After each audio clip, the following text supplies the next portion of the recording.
I just reviewed last week's memoirs. I was talking about marriage and divorce. And initially I was thinking, wow, I'm really more charismatic on camera than I thought I was. And you really can't tell I'm going bald with a camera. Not like you can in real life. But also I was thinking, man, that was all a bunch of horse shit. But not really. It's just what I went through or what I'm going through. And who knows, that could change too. Because, I mean, this may have been my marriage and the longest relationship I ever had, and it had children involved and all kinds of life-changing things involved. But also, yeah, I had other relationships that ended. I just thought I was going to die. Like, how can I ever live without you knowing that you exist? And I could feel that way. But, you know, a lot of people go through that. A lot of it is,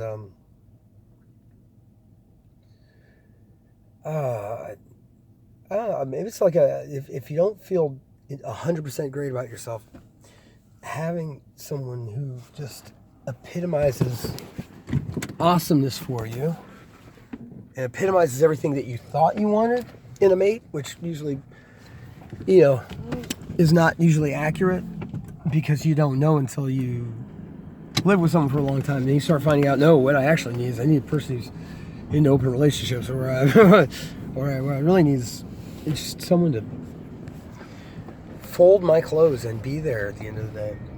What I really need is I need a man with money. You know, these are the things you don't find out until you pick someone who you think is who you wanted, and you find out, man, there's just something I'm not getting. And sometimes if you're like me, you lie to yourself forever going, oh no, it's not the relationship. It can't be the relationship. It's got to be something else. Maybe I changed my diet. What's wrong with it? Different people need different things. Not everyone knows what they need. And so how can you tell someone else what you need? Not what they need to give you, but just what you need to be allowed to get, or what you need. How do you tell somebody else what you need if you don't know? And most people don't know what they want, let alone what they need. You know, unfortunately, the brain will tell you when you need carbs, but it won't tell you when you need like structure or loyalty or reassurance, or it'll tell you when you need insurance though. But yeah, so, and even as an adult, I'm gonna turn 40, and now you can tell I'm going bald. And I know guys my age. I know a couple that never got past that, and so they're 6 months or 8 months out of, or a year out of, like, what was a 3-month relationship or something like that, and they're still like, I can't ever be happy like that again. But the thing is, if they felt that happy with this other person there, it's not necessarily because you're going down the wrong avenue.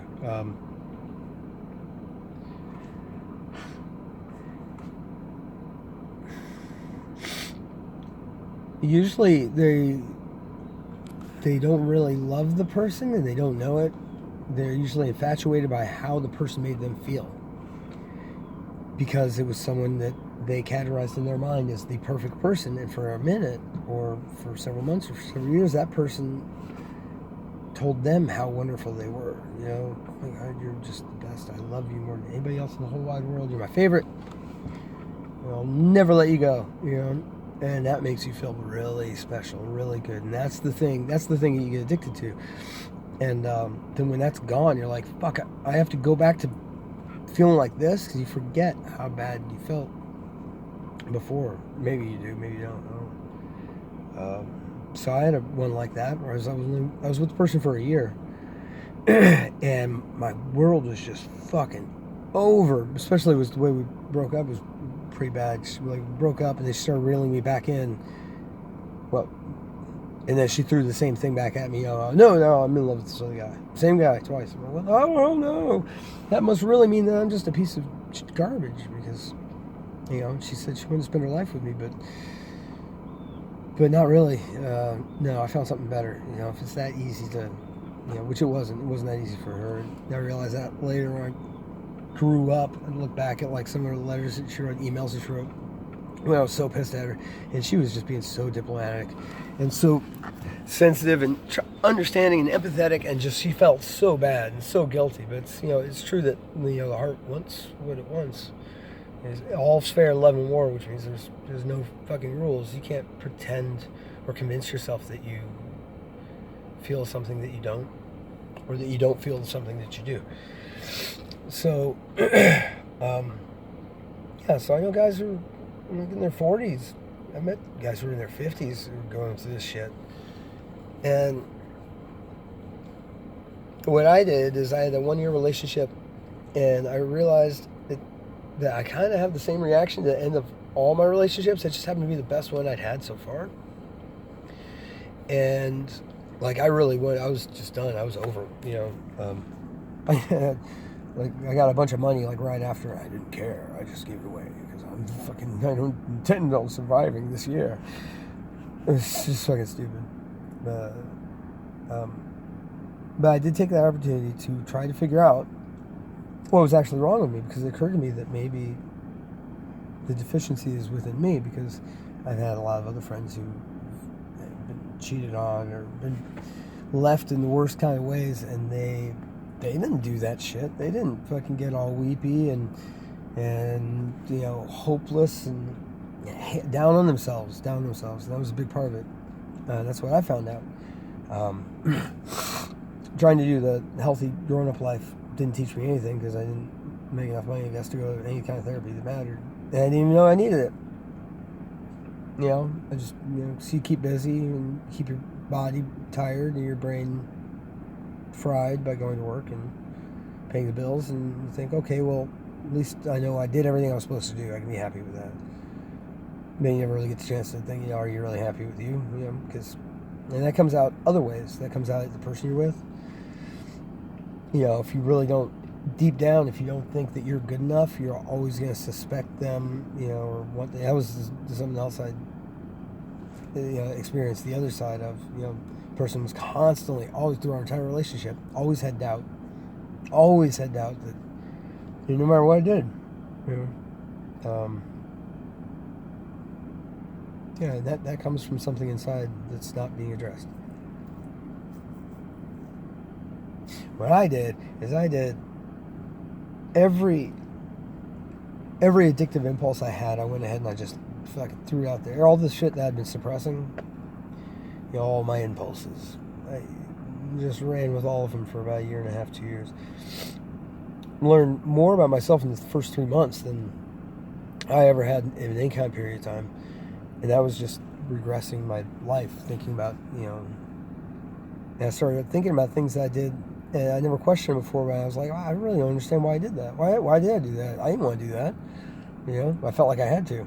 It's compulsion. So, I was addicted to fulfillment, external fulfillment, because I didn't love myself enough. And so I needed not other people to say, oh, you're great, you're the bee's knees, because that wouldn't do it for me. What I had to do is I had to see someone else truly be happy, feel good and happy, like truly happy for at least a moment, because of something I did. So that's how I got really good at buying way too many gifts for people when you barely even know them. And I got, which, had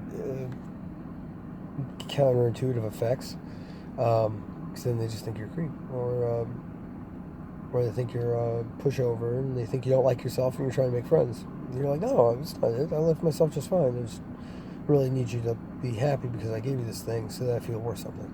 The other thing I did is I became really good at Cunnilingus. For those who are watching this at home and not on the internet and can't look it up, I'll show you what a dictionary looks like. No, just I'm talking about eating pussy. I think that's enough of that one. So you really want some gratification, give someone some gratification for a good hour until that bitch can't even fucking speak, man. And she won't care fucking what you do, what you look like, She's going to fucking cook for you 3 meals a day. She's just going to want to know that you're going to be in her life. And it's got nothing to do with your personality, man.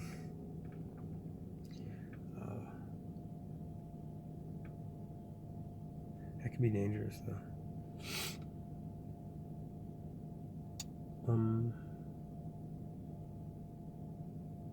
Fuck off!